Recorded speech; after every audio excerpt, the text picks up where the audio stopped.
Hi hello ನಮಸ್ತೆ ವೀಕ್ಷಕರೇ. ಇಂದು ನಾವು ಕೊಪ್ಪಳ ಜಿಲ್ಲೆಯ ಯಲಬುರ್ಗಾ ವಿಧಾನಸಭಾ ಕ್ಷೇತ್ರದ ವ್ಯಾಪ್ತಿಯಲ್ಲಿ ಬರುವಂತಹ ಬಾನಾಪುರ ಗ್ರಾಮ ಪಂಚಾಯಿತಿಯ ಮಾಜಿ ಅಧ್ಯಕ್ಷರಾದಂತಹ ಶ್ರೀಯುತ ಫಕೀರೇಶ್ ರಾಮಣ್ಣ ಆರ್ಯರವರು ಇಂದು ಕನೆಕ್ಟ್ ಇಂಡಿಯಾ ನೆಟ್ವರ್ಕ್ ಗ್ರೂಪ್ ವತಿಯಿಂದ ಒಂದು ನೇರ ಸಂದರ್ಶನ ಮಾಡ್ತಾ ಇದ್ದೀವಿ. ಈ ಸಂದರ್ಶನದ ಉದ್ದೇಶ, ಭೇಟಿ ನೀಡಿರುವಂತ ಮೂಲ ಉದ್ದೇಶ, ಮೂಲ ಕಾರಣ, ಮೂಲ ಅಜೆಂಡಾ ಏನಪ್ಪಾ ಅಂತಂದ್ರೆ ಮುಂಬರುವಂತಹ ಜಿಲ್ಲಾ ಪಂಚಾಯಿತಿ, ತಾಲೂಕು ಪಂಚಾಯಿತಿ ಮತ್ತು ಗ್ರಾಮ ಪಂಚಾಯಿತಿ ಹಾಗೂ 2028ಕ್ಕೆ ಬರ್ತಿರತಕ್ಕಂತಹ ವಿಧಾನಸಭಾ ಕ್ಷೇತ್ರದ ಚುನಾವಣೆ, ಈ ಚುನಾವಣೆಯ ವಿಷಯಗಳ ಚರ್ಚೆ ಹಾಗೂ ಗ್ರಾಮ ಪಂಚಾಯತಿ ವ್ಯಾಪ್ತಿಯಲ್ಲಿ ಬರುವಂತಹ ಚಿತ್ತಾಪುರ ಗ್ರಾಮದ ಡೆವಲಪ್ಮೆಂಟ್ ಬಗ್ಗೆ, ವಾರ್ಡ್ ಡೆವಲಪ್ಮೆಂಟ್ ಬಗ್ಗೆ ಆಗಿರಬಹುದು, ಟೋಟಲಿ ಬಾನಾಪುರ ಪಂಚಾಯತಿಯ ವಾರ್ಡ್ ಅಭಿವೃದ್ಧಿ ಬಗ್ಗೆ ಆಗಿರಬಹುದು, ಮಾಜಿ ಅಧ್ಯಕ್ಷರಿರುವಂತಹ ಫಕೀರೇಶ್ ಆರ್ಯರವರು ಅವರ ಜೊತೆ ನೇರವಾಗಿ ಅವರ ಬಳಿ ಹೋಗಿ ಯಾವ ರೀತಿಯಾಗಿ ಡೆವಲಪ್ಮೆಂಟ್ ಆಗಬೇಕಾಗಿತ್ತು, ಇನ್ನು ಯಾವ ರೀತಿ ಆಗಬೇಕು, ಯಾವ ರೀತಿ ಡೆವಲಪ್ಮೆಂಟ್ ಇತ್ತು, ಈಗ ಯಾವ ರೀತಿ ಡೆವಲಪ್ಮೆಂಟ್ ಆಗ್ತಾ ಇದೆ ಅನ್ನುವಂಥದ್ದನ್ನ ಅವರಿಂದಲೇ ಕೇಳಿ ತಿಳಿದುಕೊಳ್ಳೋಣ. ಬನ್ನಿ ವೀಕ್ಷಕರೇ. ಸರ್ ನಮಸ್ತೆ. ನಮಸ್ಕಾರ ಸರ್. ಸರ್ ನಿಮ್ಮ ಮಾತು ಪ್ರಾರಂಭ ಮಾಡೋಕ್ಕಿಂತ ಮುಂಚೆ ಸರ್ ತಮ್ಮ ಕಿರು ಪರಿಚಯ ಸರ್.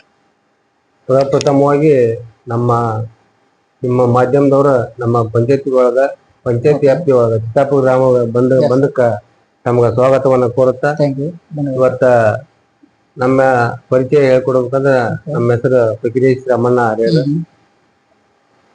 ನಾವು ವಾಸಲಿ ಗ್ರಾಮ ಪಂಚಾಯತಿ ಅಧ್ಯಕ್ಷ ಆಗಿ ಮೆಂಬರ್ ಆಗಿ ಅಧ್ಯಕ್ಷ ಆಗಿದ್ದೀರಿ. ಹೋದ ಎಲೆಕ್ಷನ್ ದಲ್ಲಿ ತಾವು ಮಾಜಿ ಅಧ್ಯಕ್ಷ, ಮೊದಲ ಸದಸ್ಯರಾಗಿ ಈಗ ಮಾಜಿ ಅಧ್ಯಕ್ಷರಾಗಿ ತಾವು ಈಗ ಮತ್ತೊಬ್ಬರಿಗೆ ಅವಕಾಶ ಮಾಡಿ ಕೊಟ್ಟಿದ್ದೀರಿ.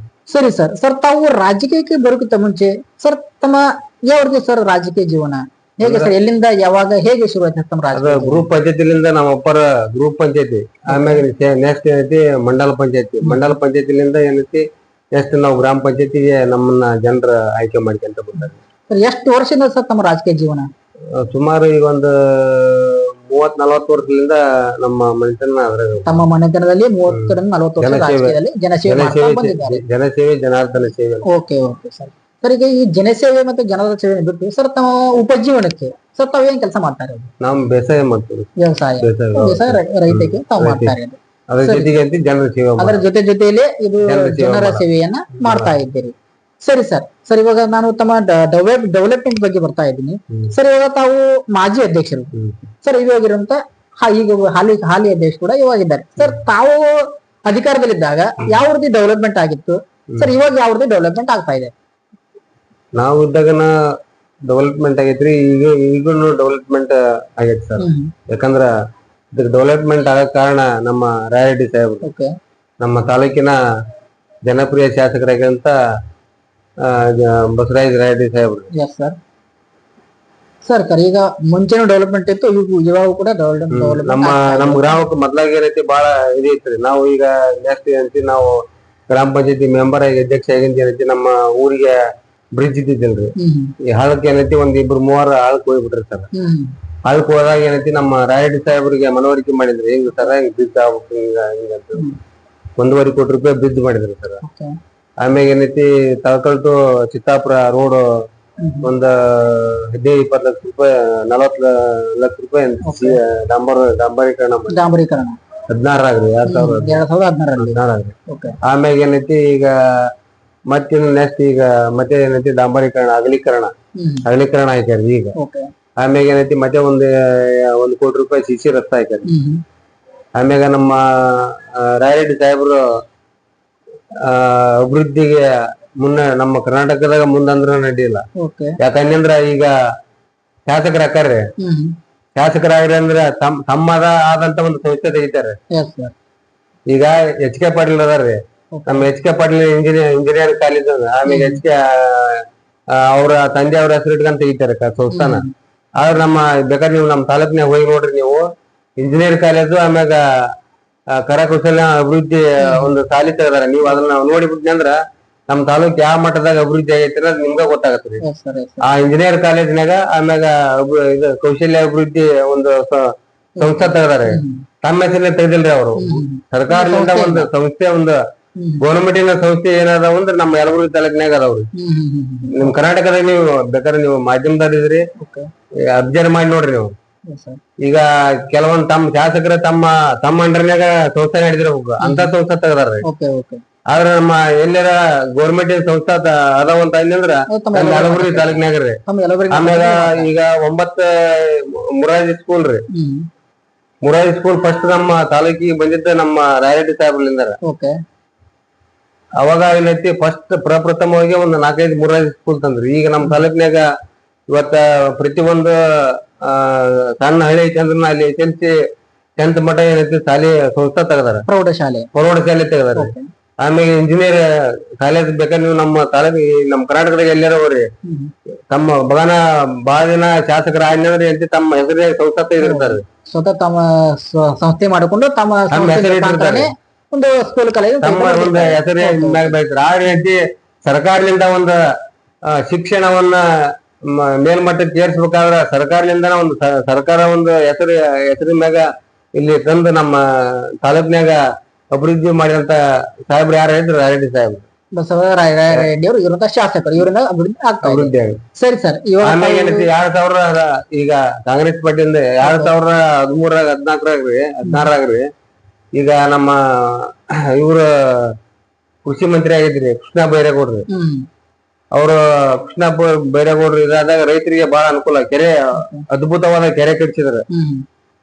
ಆ ಕೆರೆ ಏನೈತಿ ಈಗ ಅವ್ರ ಬೈರೇಗೌಡ್ರ ಹೆಸರು ಹೇಳ್ತಾವ್ರಿ. ರೈತರಿಗೆ ನೀರ್ ಹೊಡ್ಯಾಕ ಏನೈತಿ, ಈಗ ಹೊಡೆದ್ ಏನೈತಿ ಉತ್ಪನ್ನ ತೆಗಿಯಕ್ ಒಂದ್ ಅವ್ರ ಹೆಸರು ಹೇಳ್ತಾವ. ಬೈರೇಗೌಡ್ರಿಂದ ನಮ್ ಕೆರೆ ಆಯ್ತು, ಬೈರೇಗೌಡ್ರ ಹೆಸರು ಹೇಳ್ತಾರ ಕೆರೆ.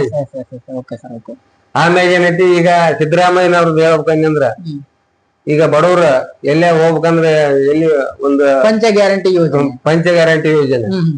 ಈಗ ರೈತರು ಬಡವ್ರು ಎಲ್ಲಾರ ಹೋಗ್ಬೇಕಂದ್ರೆ ಹಾಕಿದ್ದಿಲ್ಲ, ಒಂದ್ ದೇವಸ್ಥಾನಕ್ಕೆ ಹೋಗ್ಬೇಕಂದ್ರೆ ಹಾಕಿದ್ದಿಲ್ಲ.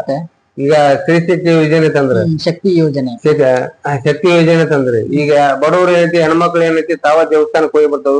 ಈಗ ಇದ್ದಾರ ಅಷ್ಟ ದೇವಸ್ಥಾನಕ್ಕೆ ಹೋಗಿ ಹೋಗಿದ್ರು. ಈಗೆಲ್ಲ ಇಲ್ದಾರ ತಾವು ಪಾಪ ಬಡವ್ರು ಹೋಗಿ ಬರ್ತಾರೆ. ಆಮ್ಯಾಗ ಈಗ ಇದು ಗೃಹಲಕ್ಷ್ಮಿ ಯೋಜನೆ ರೀ. ಈಗ ಬಡವ್ರಿಗೆ ಏನೈತಿ ಏನೋ ಒಂದು ಮಾಡ್ಕೊಳಕ ಅನಾನುಕೂಲ ಇತ್ತರಿ. ಈಗ ಬಂದ ಮ್ಯಾಗ ಏನೈತಿ ಒಂದು ತಾವ ಹೆಣ್ಮಕ್ಳು ಬಂಗಾರ ಮ್ಯಾಗ ಮೋಹ ಬಾಳ, ಹೆಣ್ಮಕ್ಳ ಮ್ಯಾಗ ಬಂಗಾರ ಮೋಹ ಬಾಳ. ಈಗ ಅವು ಏನೈತಿ 1 ವರ್ಷದ 2 ವರ್ಷದ ಇಟ್ಟು ಏನೈತಿ ದುಮ್ಕಿ ಮಾಡ್ತೀನಿ, ಇದನ್ ಮಾಡ್ತೀನಿ, ಇಲ್ಲಿ ಮಗಳಿಗೆ ಏನ ಮಾಡಿ ಪ್ರೀತಿನಿಂದ ಮಕ್ಕಳಿಗೆ ಏನಾರ ಹೆಣ್ಮಕ್ಳು ತವ್ರ ಮನೆ ಬಂದ್ರ ಅದನ್ನ ಏನೈತಿ ಮಾಡಿ ಕಳಿಸ್ತಾರೆ. ಅದು ಒಂದು ಅನುಕೂಲ. ಸಿದ್ದರಾಮಯ್ಯನವ್ರದ ಒಂದು ಗೃಹ ಜ್ಯೋತಿ ಅಂತ ಕೊಡ್ತಾರೆ. ಈಗ ಕರೆಂಟ್ ಬಿಲ್ ಕಟ್ಟಕ ಯಾಕಂದ್ರ ಪರಿಸ್ಥಿತಿ ಅವ್ರಿಗೆ ಮೇಂಟೈನ್ ನಡ್ಸಕ ಒಂದು ಸಮಸ್ಯೆ, ಹಳ್ಳಿಗಳಲ್ಲಿ ತೊಂದ್ರೆ ಆಗಿತ್ತು. ಈಗ ಏನೈತಿ ಈಗ ಅದು ಒಂದು ಬಹಳ ಅನುಕೂಲ ಆಗ್ತದೆ. ಆಮೇಲೆ ಈಗ 5 kg ಕೊಡ್ತಿದ್ರಿ ಅನ್ನಭಾಗ್ಯ ಯೋಜನೆ, ಕೇಂದ್ರ ಸರ್ಕಾರದ 6 kg ಕೊಡ್ತಿದ್ರು. ಈಗ ಅದೇನೈತಿ ಈಗ ಇವ್ರು ಜಾಸ್ತಿ ಮಾಡಿ ಅಂತ 15 kg ಇದನ್ನ ಮಾಡಿದ್ರೆ ಅದು ಒಂದು ಬಹಳ ಅನುಕೂಲ ರೀ. ಈ ಬಡವರಿಗೆ ಬಡವರ ಸರ್ಕಾರ ಅಂದ್ರನ ಅಡ್ಡಿನ ಇಲ್ಲ, ಬಡವರ ಸರ್ಕಾರ ಕಾಂಗ್ರೆಸ್ ಸರ್ಕಾರ ಸರ್ಕಾರ. ಈಗ ಅವ್ರೇನ್ ಶ್ರೀಮಂತರು ಬೈತಾರ್ರಿ, ಅವ್ರಿಗೆ ಅನುಕೂಲ ಇಲ್ರಿ. ಅವ್ರಿಗೆ ಯಾವ್ದೇ ಸೌಲಭ್ಯ ಬರ್ತಲ್ಲ, ಅನುಕೂಲ ಇಲ್ಲ. ಈಗ ಅವ್ರ ಏನೈತಿ ನಮ್ಮ ಸರ್ಕಾರ ಬೈತಾರ.